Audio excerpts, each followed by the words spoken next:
Welcome. Today is Monday, November 7th, 2022. Okay, the tape, beautiful people, we're good? All right, let's go to page 300, chapter 16, statute of frauds, writing, electronic forms, interpretation of contracts. When must a contract be written? What is the effect of a written contract? These questions lead to the statute of frauds and parole evidence rule. Statute of frauds, 16-1. A contract is a legally binding agreement. Must the agreement be evidenced by writing? That's our question. Does it have to be evidenced by a writing? What's the answer there? And it all what? Depends? What does it say here in 16-1A? And I have, in the absence of a statute requiring a writing, a contract may be oral or written. We know that, right? Contract can be oral or written, right? Management professionals should be more fully aware that their oral communications, including telephone conversations and dinner or breakfast discussions, may be what? Anybody, maybe what? Deemed what? Legally enforceable. So your dinner conversations, right? Your breakfast conversations, your lunch conversations can be legally enforceable contracts. What's the example? Suppose that Mark Wahlberg, after reviewing a script tentatively entitled The Bolger Boys, meets with Steven Spielberg to discuss Mark's playing mobster James Whitty Bolger in the film. Steven states, "You are Whitty, Marky. The nuns at Gate of Heaven Grammar School in South Boston, or maybe it's St. Augustine's, they don't send for the Boston police when they are troubled about drug use in the schools. They send for you to talk to the kids. Nobody messes with you, and the kids know it. This is true stuff, I think." And this fugitive's brother, Bill, comes out of the Southie Project to become what? To become, it's true, president of UMass. Mark likes the script. Stephen and Mark block out 2 months of time for shooting the film this fall. They agree on Mark's usual fee and a piece of the action based on a set percentage of the net income from the film. Thereafter, Mark's agent does not like the deal. He believes there are better scripts for Mark. And with Hollywood accounting, a percentage of the net take is usually little value. However, what? What do we know about this agreement? All the essential terms of the contract have been agreed on, and such an oral agreement would be what? Legally enforceable. Are you with me? We're on page 300. As set forth in the following text, no writing is required for a service contract that can be formed within 1 year after the date of the agreement. Oh, okay. Hold it. You mean this is within a year? Therefore what? Mr. Cotledge? Therefore what? It's what? It's legally what, Mr. Joyce? Enforceable. It's enforceable, right? It's enforceable. Let's go to page 301. Certain contracts, on the other hand, must be evidenced by writing to be legally enforceable. These contracts are covered by the statute of frauds. Why is it that some contracts must be in writing? Why? Talk to me, somebody. Why? What's the purpose of putting it in writing? Because sometimes people do what? Lie. They misinterpret. Okay, they lie. Okay, right? They lie, yeah. Because many oral contracts are legally enforceable, it is a good business practice in the preliminary stages of the discussion to stipulate that no binding agreement is intended to be what? Formed until what? A written contract is prepared and what? And signed by the parties. Now, contracts that must be evidenced by writing. The statute of frauds requires that certain kinds of contracts be evidenced by writing or they cannot be enforced. What? Some contracts have to be in writing or they can't be enforced? What's this mean? This means that either the contract itself must be in writing and signed by both parties, or there must be what? Sufficient what? Written memorandum of the oral agreement signed by the person being sued for the breach. What about part performance? I know you've read up to chapter 20, well 19, that's the last chapter, right? A part performance doctrine or exception to the statute of frauds may exist when the plaintiff's part performance is unequivocally referable to the oral agreement.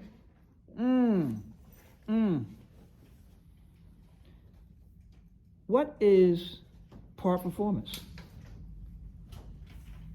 What's that? You've done part of the contract already? Huh? So we can show that it's definitely a contract? Agreement that cannot be performed within 1 year after the contract is made. Oh, a right is required when the contract by its terms or subject matter cannot be performed within 1 year after the date of the agreement. An oral agreement to supply a line of credit for 2 years cannot be enforced because of what? Of what, my beautiful people? Or wonderful people? The statute of frauds. Yes, turn the page to page 302. When does the year begin? I have in my notes here. The year runs from the time the oral contract is made rather than from the date when performance is to begin. In computing a year, the day on which the contract was made is excluded. No part performance exception exists to validate an oral agreement not performable within 1 year.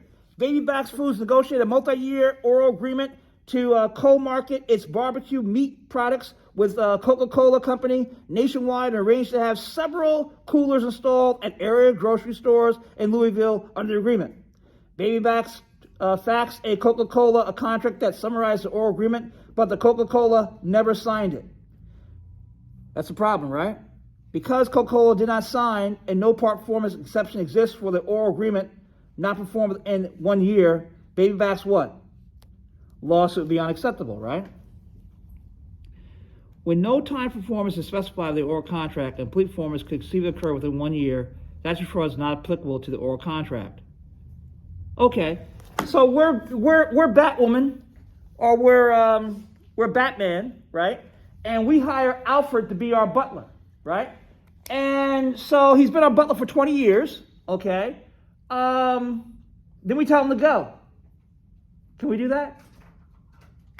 Can we get rid of Alfred? Or do we have to keep him? Huh? No contract. What do we do? Can we? But he's worked for us for 20 years, 30 years. And now you're going to say goodbye? After 30 years? We're not working for 20. Let me stop. No, let me stop. What happened to Twitter? Some people on Twitter. Anybody know? They did a big flyer. About what, 3,000 people? Someone go ahead and Google it. I think one of my students, the other class, Googled and said 3,000, whatever. Gotham statutes or whatever. But if you're owner of a corporation, you do what? You reorganize it? Huh? Someone get the date for me, how many people actually were lost their job, which is terrible, right? I think they got severance pay, though. Is that correct? Anybody hear that? Didn't they get the severance pay? Is it to the end of the year? I hope so. I think it's still around February. Okay, that's even better. That's good. That's good. I think it's important. You know, it's very, very important that somebody 3,700 people lost their jobs. Wow. But it said they didn't give the proper notice. What do you mean they didn't give notice? You said, well, how'd they find out? Like the day of. The day of? Don't you have to give a couple? Well, it depends upon how what contract you have, right? And this comes into play. I asked the question, can we get rid of Alfred after 30 years? Right? When no time performance is specified by the oral contract, complete performance could conceivably occur within 1 year. The statute of frauds is not applicable to the oral contract. So we have oral contract with Alfred, we are a butler, and he keeps on being it for 30 years. When a contract may be terminated at will, there it goes, by either party, the statute of frauds is not applicable because the contract may be terminated within a year. David Ehrlich was hired as a manager of grave diggers pursuant to an oral management agreement that was terminable at will by Ehrlich or the group. He was entitled to receive 15% of the gross earnings of the group and each of its members, including rap artist Robert Diggs, professionally known as RZA, for any oil engagement entered into while he was manager under this oral agreement. Such an at-will contract is not barred by the statute of frauds. Oh, okay, because it can be terminated within a year, even though it's oral. So yeah, we can get rid of what? Alfred, after 30 years, huh? We want to? If we have an oral agreement going on here. Agreements to sell or a sale interest in land. All contracts to sell land, buildings, or interest in land, such as mortgages, must be evidenced by writing. Leases are also interest in land and must be in writing, except in some states where leases for 1 year or less do not have to be in writing. So you have to have what? You're selling your house? It needs to be in writing, right? That's the general rule, right? Unless what? Unless that diagram on page 303 tells us something, right? Which will be on your last test, right? Yes. Test number 4, Yes. right? Part 1. There's 2 parts. Test number 4, part 1. Test number 4, part 2. Take a look at your course syllabus. It's all there, right? You show up for both parts, right? Part 1 and part 2. I like that diagram, page 303.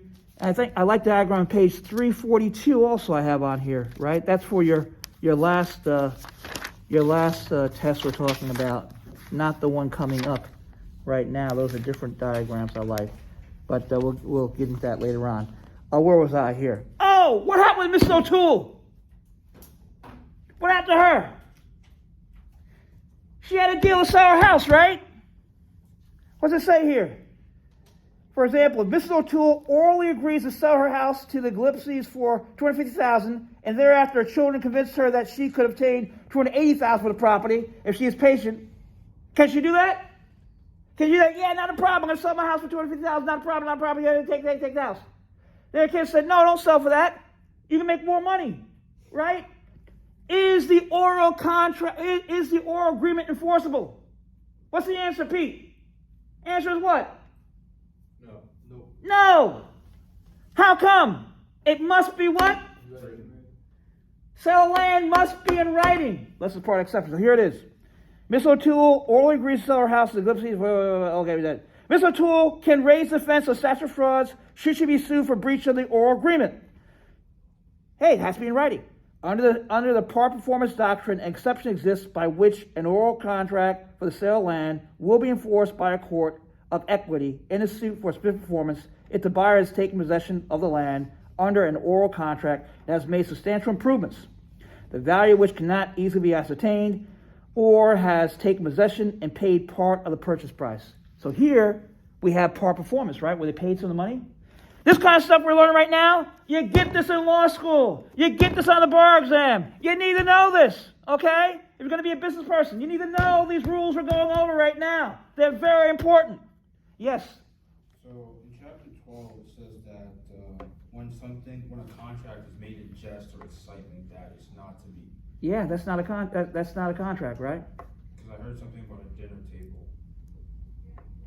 Dinner table? Yeah, like in this chapter, you said like verbal contracts. Show me exactly what you're talking about, and when you get to that point, let me know. I'll be glad to answer your question for you, right? So, yeah, contracts made in jest that are not definite certain, right? Don't meet those elements of a contract, right? So I'll give you $2 billion if you find my lost kitten. That's in jest, right? Unless you hit the Powerball, I guess. Whoever, or that somebody hit it. But my point is that okay. So par performance. We're talking about what? When contracts must be in writing, right? Right. When if it takes more than 1 year to perform a service contract, must be in writing. So land must be in writing. Exception that par performance doctrine, right? Promise to answer for the debt or default of another. Suretyship must be what? Anybody must be what? Must be in what? Yes, what's the answer, Jasmine? Must be what? Must be in writing. If an individual I promises a creditor C to pay the debt of D, if D does not do so, I is promised to pay for the debt of another. Such a promise is sometimes called a suretyship contract, and it must be in writing to be enforceable. I, the promisor, is obligated to pay only if D does not pay. I's promise is collateral or secondary promise, and such promises must be in writing under the statute of frauds. Now, it must be in writing. It has to be in writing. What's the exception to it being in writing? I know you read chapter 19, 20, 21, 22. You're ready for business law 2, 3, 4, 5, 6, 7, 8, 9. I know you're all ready for the holidays to come. What's the answer? I know you read this chapter a long time ago. What's the exception? And the answer is, the main purpose of exception. When the main purpose of the promisor's promise to pay the debt of another is to benefit the promisor, what happens? The statute of fraud is not what? Not applicable. And the oral promise to pay the debt is binding. Why? What's the theory behind this? Yes, sir, what's the theory? Huh? The main purpose is what? If you're doing having your house fixed, and you make the promise, it's not in writing, to have the contractor go pick it up the material from Home Depot. It's to benefit you, right? So here, take a look. For example, an individual I hires a contractor C to repair I's building, and the supplier S is unwilling to extend credit to C. And an oral promise by I to pay S what is owed for the supplies in question if C does not pay, I is promised to pay for the debt of another. However, what's the main purpose?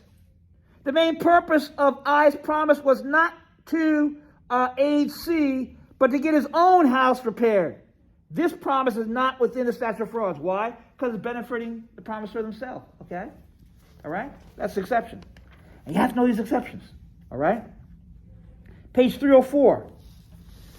Promise by the executor or administrator of a decedent's estate to pay a claim against the estate from personal funds.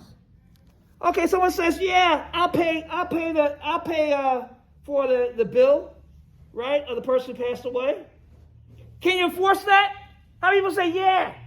It's oral. How many people say no? Who's not sure? Who didn't vote? Who's still trying to read the chapter? And the answer is, it must be what? It must be in writing. The personal representative, executor, or administrator has the duty of handling the affairs of a deceased person, paying for the debts from the proceeds of the estate, and distributing any balance remaining. The executor or administrator is not personally liable for the claims against the estate of the decedent. So they're not personally liable, okay? If the person represented promises to pay the debts, the decedent's debt with his or her own money, the promise cannot be enforced unless it's what? Evidenced by what? Writing. It must be in writing. So if the administrator, the executor, who's over the estate says, "Don't worry about it, I'll pay for that," and it's not in writing, it's not enforceable. Okay? So, promise by executive administrator of a decedent's estate to pay a claim, a debt against the estate from personal funds must be in writing. If the personal representative makes a contract on behalf of the estate in the course of administrating the estate, a writing is not required. Representative is then contracting on the behalf of the state. Thus, if the personal representative employs an attorney to settle the estate or makes a burial contract with an undertaker, no writing is required. Okay. I say to you, look, if you marry my son, I'll give you $50,000. And you go and you marry my son, one of my sons, and then after wedding you say, "Hey, Reverend Scott, Dad," I said, "Yeah, remember in class?" I said, "Yeah. You said if I married your son, you give me $50,000? Mm-hmm. Well, you just finished the wedding and we're married. Where's my money? Do I have to pay that person?" How many people say, "Yeah"? Pay the person. How many say no? Who's not sure? Who didn't vote? Oh, some of y'all didn't vote. What's the answer? You heard me say it. Marry my son. I'll give you $50,000. One of my sons. $50,000. Huh?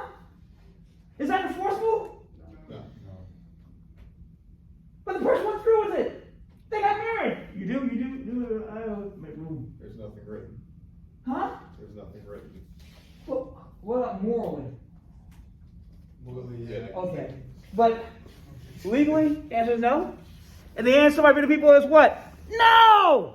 Promises made in consideration of marriage must be in writing. Promise to pay a sum of money or to give property to another in consideration of marriage must be in writing under the statute of frauds. For example, if Mr. John Bradley orally promises to provide Carl Radford $20,000 on Carl's marriage to Mr. Bradley's daughter Michelle, and Carl and Michelle marry, the agreement is not enforceable. Why?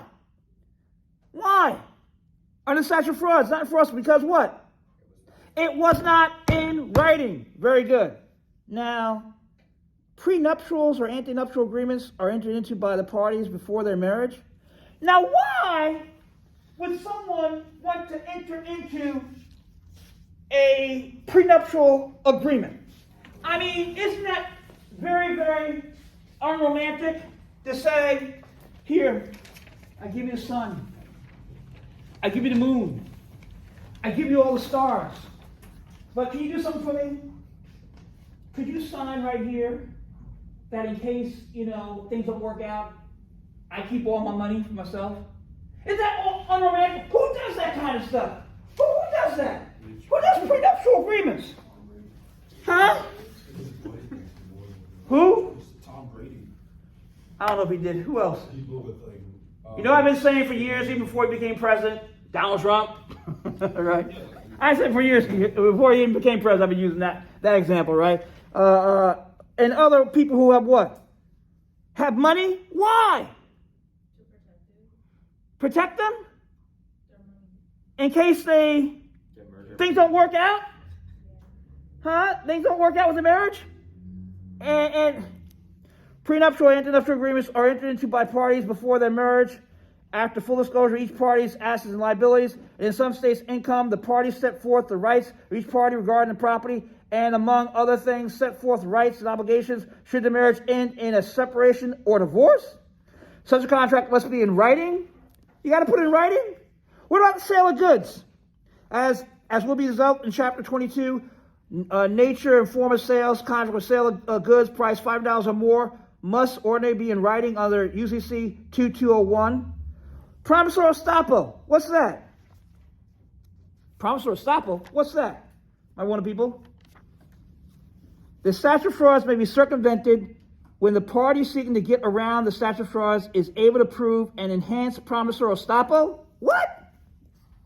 While one element of a routine promissory estoppel can require that the promisee rely on the promise in some definite and substantial manner, an enhanced level of reasonable reliance is necessary in order to have enhanced promissory estoppel, along with proof of an unconscionable injury or unjust enrichment.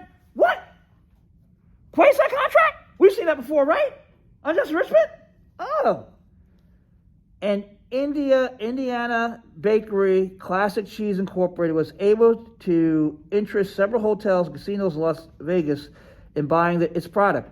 On July 27, 2004, its principal sought a loan from a local branch office of J.P. Morgan Chase Bank in order to establish a distribution center in Las Vegas. On September 17th, local bank officer Dowling told Classic that the loan was a go. When credit quality issues surfaced, Dowling continued to make assurances that the loan would be approved. On October 12th, however, she told Classic that the loan had been turned down. Classic claimed that the bank's breach of its oral promise to make the loan and Classic's detrimental reliance on the promise caused to lose more than $1 million. The Indiana statute of frauds requires agreements to lend money to be in writing. Classic contended that the oral agreement in this case must be enforced on the basis of promissory estoppel and the company's unconscionable injury. Judge Posner of the Seventh Circuit upheld the dismissal of the claim, writing in part, for the plaintiff to treat the bank loan as a certainty because they were told by the bank officer whom they were dealing with that it would be approved was unreasonable, especially if, as the plaintiff's damages claim presupposes, the need for the loan was urgent. Rational businessmen know that there is many a slip, twixt cup and lips, that a loan is not approved until it is approved, and that if a bank employee tells you your loan application will be approved, that is not the same as telling you it has been approved. And that if one does not have a loan commitment in writing, yet the need for the loan is urgent, one had better be negotiating with other potential lenders at the same time. Wow, that tells you, about that promissory estoppel. Any questions, my beautiful people? All right, let's start now on page 306, part 2 of chapter 16. Writing, electronic forms, and interpretation of contracts.